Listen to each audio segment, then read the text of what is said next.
인생 별거 없다. 그냥 재미있게 살아라. 노트 온 스캔들이라는 영화를 기억하니 주디 덴치가 열연한 50대의 외로운 올드미스 바버라 코벳이 주인공인 영화였는데 지금도 기억에 남는 장면 하나가 있다. 바버라가 동료 교사에게 이렇게 고백했지. 어렸을 때 난 나에 대한 환상이 있었어. 이 세상에 중요한 사람이 될 거라고 꿈꿨지. 하지만 언젠가는 주제를 알게 되는 법. 내 인생을 혼자서 끝내게 될까봐 두려워. 남들에게 외로움을 들키기는커녕 워낙 깐깐하고 지독하게 행동했던 주인공이 던진 대사여서 그런지 그 말이 마음에 콕 박혔다. 내 인생이 끝나는 날 나는 과연 무엇을 후회하고 무엇을 아쉬워할까? 순간 어머니가 떠올랐다. 지금은 내 곁에 없는 어머니가 말이다. 너도 알다시피 내 어머니는 6.25 전쟁을 겪었고 남편을 먼저 떠나보내고 30여 년 동안 홀로 외로이 사셨다. 젊어서는 6명의 아이를 키워내느라 새벽부터 잠들 때까지 아이들 뒤치다거리에 한시도 쉴 틈이 없었지. 하지만 어머니는 힘든 내색 한 번을 하지 않으셨다. 그래서인지 내게 남아있는 어머니에 대한 기억은 질경이처럼 끈질기고 강인한 생활력, 지칠 줄 모르는 생명력 같은 것들이다. 나는 외모도 그렇고 성격도 그렇고 어머니보다는 아버지를 더 닮았다고 생각했더랬다. 하지만 평소 심장이 안 좋으셨던 어머니가 몇 해 전 병치레 끝에 조용히 숨을 거두시고 난 후 남편이 내게 말했다. 당신은 장모님을 참 많이 닮았다고. 힘들다 하면서도 계속 뭔가를 하고 있고 또 새로운 무엇인가를 시도하려는 모습이 어머니로부터 물려받은 게 아니냐고. 그러고 보니 나도 모르게 어느샌가 어머니를 닮아 있었다. 어릴 때는 늘 자식들을 위해 희생한다고만 생각했던, 그래서 나는 다르게 살리라 여겼던 어머니의 삶이 다시금 새롭게 다가왔다. 생각해보면 어머니도 그런 삶을 꿈꾸지는 않았을 것이다. 하지만 전쟁과 가난 속에서 남편을 먼저 보내고 홀로 자식들 뒷바라지하느라 강해질 수밖에 없었을 것이다. 그럼에도 어머니는 불평이나 하소연을 하지 않으셨고 늘 삶을 긍정적으로 바라보셨다. 내가 어릴 때 너를 키워주기도 했던 내 어머니는 내가 힘들다고 투덜댈 때마다 그렇게 말씀하셨다. 인생 별거 없다. 재밌게 살아라. 어쩌면 어머니는 살수록 어려운 게 인생이지만 그럴수록 삶의 재미를 놓치지 말아야 한다고 강조하셨던 게 아닐까. 모든 인간은 엄청난 호기심과 삶을 향한 에너지를 안고 이 세상에 태어난다. 그래서 아이는 무엇이든 궁금해하고 잠시도 쉬지 않고 세상을 탐험하려 한다. 뭐든 만져보려 하고 깨물어 보려 하고 맛보려 하는 것이다. 그렇게 아이는 무한한 호기심으로 세상을 배워나간다. 그런데 무리한 교육과 선행학습, 지나친 경쟁의식은 아이로 하여금 삶에 아무런 재미를 느끼지 못하게 만든다. 지친 사람은 어른이나 아이나 할 것 없이 쉬고 싶어 한다. 아무것도 하고 싶지 않을 것이다. 그 상황에서 새로운 것을 하고 싶다는 의욕이 생길 리 만무하다. 내가 가장 좋아하는 논어의 한 구절이 있다. 아는 것은 좋아하는 것만 못하고 좋아하는 것은 즐기는 것만 못하다. 그만큼 즐기면서 하는 사람은 그 누구도 당해낼 수 없다. 그 에너지야말로 삶을 이끌어가는 강한 원동력이 되기 때문이다. 나이가 들수록 책임져야 할 것들과 해야 할 일들이 늘어난다.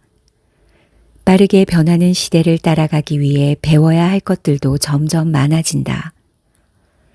그러면 누구나 삶의 무게에 지치게 되고 새롭게 배우는 것 또한 스트레스가 되고 만다. 그럴수록 삶에 대한 호기심을 놓지 않고 재미있게 살기 위해 애써야 한다. 무엇이든 기꺼이 즐겁게 행하기 위한 방법을 마련해야 한다. 그래서 어머니도 나에게 재미있게 살라는 말씀을 하신 게 아닐까 싶다. 딸아, 나는 너에게 나중에 어떤 엄마로 기억될까? 바라건대 나는 너에게 멈춰있지 않고 계속해서 성장하려 했으며 순간순간 재미있게 생동감을 지니려 애썼던 사람으로 기억되었으면 좋겠다. 인생에서 한 번 지나간 순간은 두 번 다시 오지 않는다. 그래서 그 소중한 시간을 불평이나 한탄으로 날려버리는 것만큼 미련한 짓은 없다. 그리고 남들을 이기거나 남들에게 지려고 태어난 것이 아니기에 내 몫만큼 행복하게 살면 그만이다. 그러니 딸아, 할머니 말씀처럼 삶 속에서 재미를 놓치지 말아라. 생각지도 못한 고난이 찾아와 너를 시험할 때, 누군가 옆에 있어도 외로움을 떨칠 수 없을 때, 사는 게 죽기보다 힘들 때 그 말을 떠올리면 분명 큰 힘이 될 것이다. 부드럽게, 더 부드럽게 살아가라. 자기 마음을 돌본다는 것은 자기 안에 느껴지는 다양한 감정들을 허락한다는 뜻이다. 감정은 모른 척하고 억누르면 언젠가는 튀어나온다. 그런데 예상치 못한 방식과 강도로 튀어나오면 참 난감해진다. 그래서 감정도 적절한 한도 내에서 흐르도록 바라봐주고 인정해줘야 한다. 수치심, 죄책감, 불안, 시기심 등이 올라와도 이런 느낌이 드는구나. 당연하지. 인정받고 싶고 사랑받고 싶은 게 사람이니까. 좀 잘해보려고 그런 거잖아. 충분히 이해해. 하는 식으로 다독여줘야 한다. 이것이 정서적 여유이고 마음의 탄성이다. 당연히 마음에도 임계점이 있다. 그 지점을 넘기면 폭탄이 터진다. 그런데 사람들은 생각보다 그 임계점을 높게 잡는 경향이 있구나. 이 정도는 괜찮아. 나보다 힘든 사람들이 얼마나 많은데 하면서 자기를 몰아붙인다. 그러나 감기에 대비해 미리 비타민을 섭취하듯 마음도 힘들어지기 전에 미리 쉬어줄 필요가 있다. 어려운 것은 아니다. 힘들면 좋아하는 음식을 먹고 좋아하는 사람을 만나고 예쁘고 멋있는 것들을 보러 다니라는 말이다. 웬 한가한 소리냐고? 아니다. 중간중간 조금씩 쉬어주는 것이야말로 마음의 탄성을 유지하는 가성비 좋은 방법이다. 마음이야말로 크게 다치면 회복에 정말 오랜 시간이 걸린다는 사실을 잊지 말기 바란다. 젊었을 땐 나를 지키려 강해져야 한다고들 생각한다. 지위나 재력에 먼저 관심이 가는 이유도 마찬가지일 테지. 그러나 살아갈수록 알겠더구나.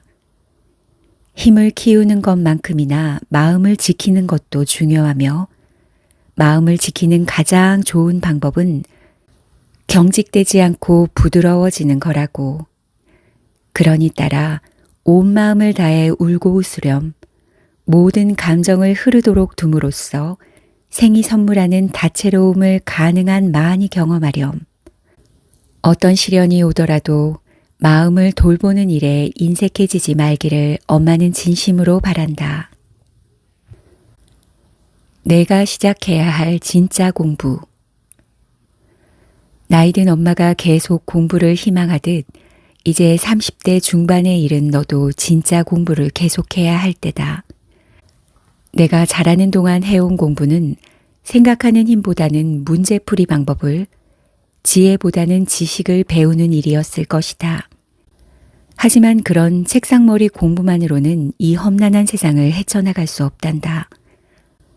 업무에 시달리고 인간관계에 치이면서 사람이란 무엇인지, 옳고 그름이란 무엇인지, 어떻게 살아야 하는지 해답을 얻고 싶다면 책상에서 일어나 주위를 둘러보아야 한다.